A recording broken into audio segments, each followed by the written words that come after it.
Okay, and we are back with some more Premier League predictions. My last one didn't go too well. That's more of a running theme at the moment. I'm not really good at my predictions, but we'll move swiftly on. So last time we covered the Champions League, but we are back with domestic Premier League football.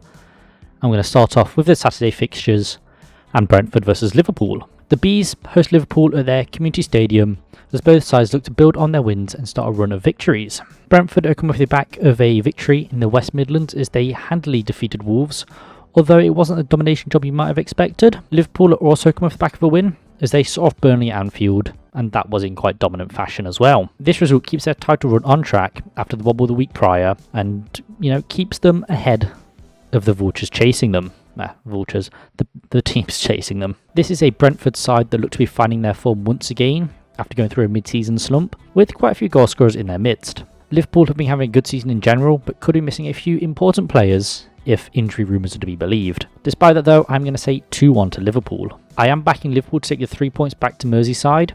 The Reds can't really afford another stumble in this title race. It is a very tight title race at the moment, and any stumbles will be capitalised on. And do have a list of injuries that is slowly building.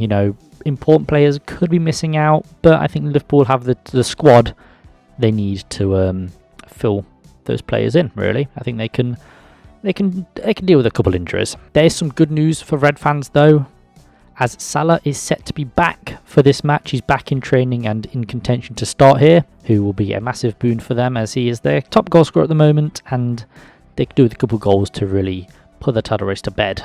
There is some bad news as well, as Trent Alexander-Arnold is once again out through injury. But with Conor Bradley at their disposal after his explosive Premier League debut, it's not all bad. Brentford are also suffering from injuries at a pretty important time for them, as they are in desperate need of points to avoid getting pulled into relegation scrap. The Bees' biggest miss will be Mbeumo. However, Maupay is in some good goal scoring form at the moment, and Tony has returned as well, so it's not all bad for the London outfit. If Maupay continues his good goal scoring form, they should be fine, but also they've got Tony, who scored a lot of goals last season. He started off a bit slow, but after so long not being in the game, that's pretty much understandable. Ultimately though, I do think Liverpool are the better side, and that's including their absentees.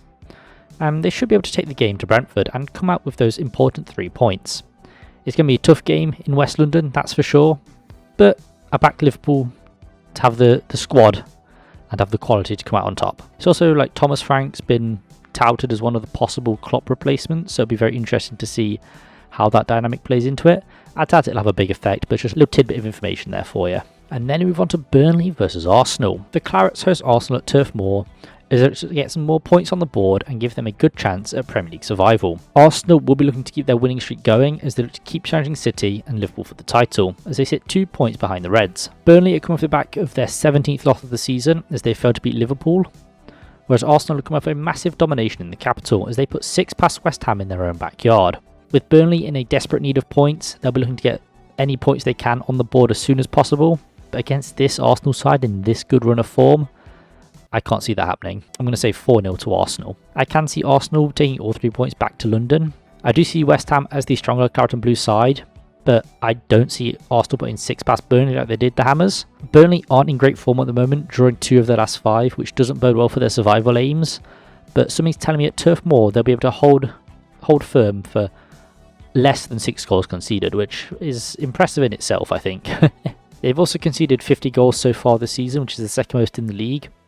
Again, not good for a team battling relegation against a team that scored 6 in their last outing, but crazy things have happened, and I think Burnley will be able to hold a bit firmer than West Ham did. Arsenal have won 4 of their last 5, scoring 17 goals over those 5 matches. I think it was 5 against Palace and 6 against West Ham as well, which is just some insane form at the moment. And I don't see Burnley offering anything that could really trouble Arsenal, to be honest. The most they could do is grab a goal at the death like they did against City, but even then, I can't see that happening. It should be a fairly easy match for the Gunners. I think Burnley will look to frustrate, but I don't think they have the ability or the players that will help them do that, unfortunately. I mean, 4 might honestly be a conservative estimate from me, let's be real.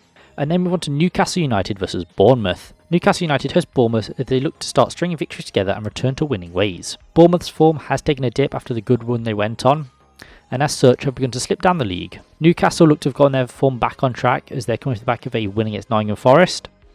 This keeps their form on the up, seeing them claim 2 wins and a draw from their last 5, which has helped them get their top 6 challenge back on track, which is always good.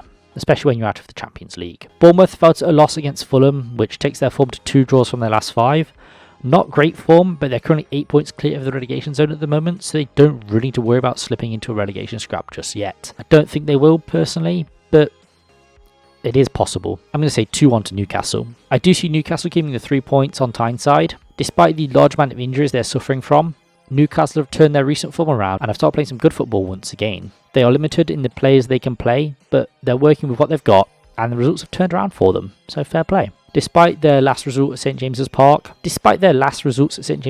being a draw and a loss, I do see them grabbing a much anticipated win against the Cherries. Bournemouth do have a few injuries themselves, as well as the suspended Billing, but he wasn't really around the starting 11 recently, so it's not the biggest loss for them. This has impacted their form, but I don't think it's the main reason for their recent drop in form. Both teams aim to play attacking football and have shown to be effective in full flow, but I do think Newcastle will be the side that comes out on top and keeps all 3 points up north. They played really well against Nottingham Forest, which Bournemouth tied with, but they did get a lot of set pieces, so that does sort of play into it. I think they'll be able to take that form, take that confidence into this game and then get another 3 points against Bournemouth. And then we move on to Fulham versus Aston Villa. Fulham host Aston Villa at Craven Cottage as they look to start a streak of victories and climb up the league once again. Villa's title challenge has taken a big hit recently as they come after a loss to fellow top 4 hopefuls Manchester United. Fulham's form hasn't been too shabby recently. They're coming off a win against Bournemouth, which takes their form to 2 wins and 2 draws on their past 5. And that's some good form that keeps them solidly mid-table, and they've seemingly shed the yoke of being a yo-yo club. As mentioned, the Villains are coming off the back of a loss to Manchester United at Villa Park. That unbeaten streak at Villa Park is well and truly done for. They're looking to make a swift return to winning ways though, and hopefully maintain their push on the top 4 to qualify for that elusive Champions League football, which they're gunning for. They have a good chance of getting it, but there are a lot of teams challenging for that top 4 spot, so will Villa have what it takes to continue that challenge? Remains to be seen, but I'm going to say 2-1 to the Villains here. I can see Villa making the return to winning ways in the capital. Yes, Fulham have had some impressive form recently, picking up good results, but Villa do have the better squad at their disposal. Villa are an impressive attacking outfit this season, and as such have scored 50 goals so far this season, which is a very impressive output. Their defence hasn't been forgotten though, as they've conceded 32 goals this season as well. Both metrics are better than their opponents, so they've got that going for them as well. Fulham could without Raul Jimenez through injury, but Muniz has shown that he can step up and score goals. Fulham do play good football themselves, but I just think Villa play better and are the better side at the moment. It will be a tough clash between the two sides, I don't doubt that, but I do think we'll see the 3 points going to Birmingham. A very important win for Villa's season hopes as well. And then we move on to Nottingham Forest versus West Ham United. Nottingham Forest hosts West Ham at the City Ground, as both sides are looking to make a swift return to winning ways. Nottingham Forest are coming back of another loss, this time at the hands to Newcastle. West Ham didn't have a great time themselves though, as they were dominated by Arsenal in their own backyard, which is a bit embarrassing, let's be real. This loss takes Forest's form to a win and a draw from their last 5, as they slip closer to the relegation zone, only being 2 points from safety at the moment. West Ham have also not been having a good run of things either, earning 3 draws from their last 5. So this is a very important match for either side, but especially that home side, as it could give them an all-important buffer against the dreaded drop zone. I'm going to say 3-2 to Forest. Forest do love a 3-2 result. We've lost 6 of those this season alone, and yeah, we're normally on the other end of them. This time though, I am backing Forest to keep all 3 points in the East Midlands. West Ham will have a big advantage over the home side, however, as James Ward-Prowse plays for them. The dead ball specialist would have a field day if they give away fouls like they did against Newcastle. The Reds are seemingly unable to defend a set piece, despite having a set piece specialist being brought in.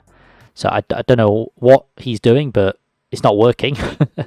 So we need to keep free kicks to a minimum. The Hammers couldn't get anything against Arsenal, barely rushing a shot on target at their own ground, but I don't see that being an issue against Forest. I can see it being similar to Forest's game against Newcastle, except this time, Forest should come out on top. It might be hopeful thinking, but I'm backing Forest to keep the 3 points in the East Midlands. And then we move on to Tottenham Hotspur versus Wolverhampton Wanderers. Spurs host Wolves in the capital as they continue their push into the top 4 to secure their ever so lucrative Champions League football. Wolves will be looking to make a swift return to winning ways as their formers begin to falter.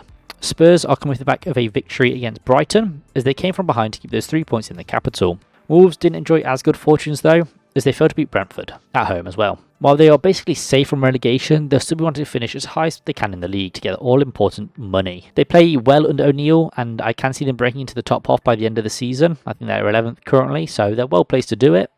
However, I'm going to say 2-1 to Spurs. I am backing Tottenham in this clash. Their form has been improving as of late, and with that win over Brighton, they're at 3 wins and 2 draws from their last 5. Very positive stuff. As such, it's seen them climb up the league and sneak into the top 4. Wolves' form has fluctuated recently, and that loss to Brentford takes them to 2 wins and a draw from their last 5. They're only 3 points off 9th, so if results do go their way, they could break into the top half by the end of this game day, I guess. Spurs play some good attacking football and will have Son back for this match, and he's likely to start. I mean, he came off the bench last time, but he's likely to start this one. The attacking depth that Spurs have at their disposal is quite frankly insane, and that has seen them score 51 goals so far this season. Wolves do have good attacking players too, the likes of Cunha and Hee-chan at their disposal, but I suspect that with those players available, they will score. But I think Spurs will claim all 3 points. I just think they've got more goal scorers in their midst and a slightly better defence than Wolves at the moment, so backing Spurs here at the Tottenham Hotspur Stadium. But we saw what happened last time Wolves came to London, so who knows. And then we move on to Manchester City versus Chelsea, which is the final Saturday game of the week. Manchester City host Chelsea at the Etihad as they look to continue pushing Liverpool for the title. Chelsea will be looking to start a winning run of matches to push up the table and finally break that 10th place curse. No matter what happens, win, lose or draw, Chelsea are in 10th. Manchester City are coming off the back of a win as they beat Everton, and are also coming off the back of a victory against FC Copenhagen in the Champions League. Chelsea also coming off the back of a win as they beat Palace at Selhurst Park in dominant fashion. However, we know how Chelsea's season has gone, so this very much could be another false dawn. I'm going to say 3-1 to City. I do see Manchester City keeping their title challenge up as they claim another important 3 points. The last time these two sides met, there was 8 goals between them. What a game it was, to be fair, at Stamford Bridge. I can't see that repeating itself at the Etihad though. Manchester City are in some great form at the moment, winning their last 5 league matches, and that form doesn't look like it'll be stopping anytime soon, especially with most of their first team players back from injury. The same can't be said for Chelsea though, as they are still nursing quite a few injuries. Will they ever have a fully fit side this season? For the amount of players they brought in, they should, but lots are still in the A&E room. Chelsea do have the potential to be a strong side, but they've never really gotten going under Poch. Many false dawns this season. They're not expected to win this match, and I don't think they will. Manchester City are just too good at the moment as they look to further close that 2-point gap between them and Liverpool. If Liverpool win and City win, that 2-point gap is still there. But yeah, it's looking like a good title race at least. And I do think Manchester City will claim the 3 points here. And then move on to the Sunday fixtures, and we're going to start off with Sheffield United versus Brighton. Sheffield United host Brighton at Bramall Lane, with the Blades looking to build on their win in a bid for Premier League survival. Brighton will be looking to make a swift return to winning ways and could see this match against bottom of the league as a good opportunity to do that. Sheffield United are going off the back of a massive win as they comfortably beat Luton Town at Kenilworth Road. This does leave Derby with the lowest ever Premier League points total.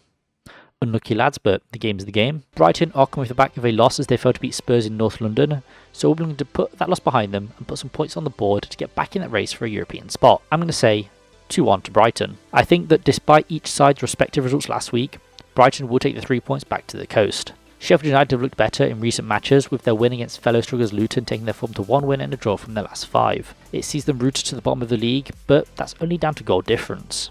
Brighton's loss to Spurs takes their form to 1 win and 2 draws from their last 5, and has seen them slip away from the top 6 spots recently. One thing Brighton don't struggle with though is goals, as they've scored 43 so far this season, and they've only failed to score in 4 league matches this season. This is furthered by Sheffield United's defensive record, as they've conceded a massive 60 goals so far this season.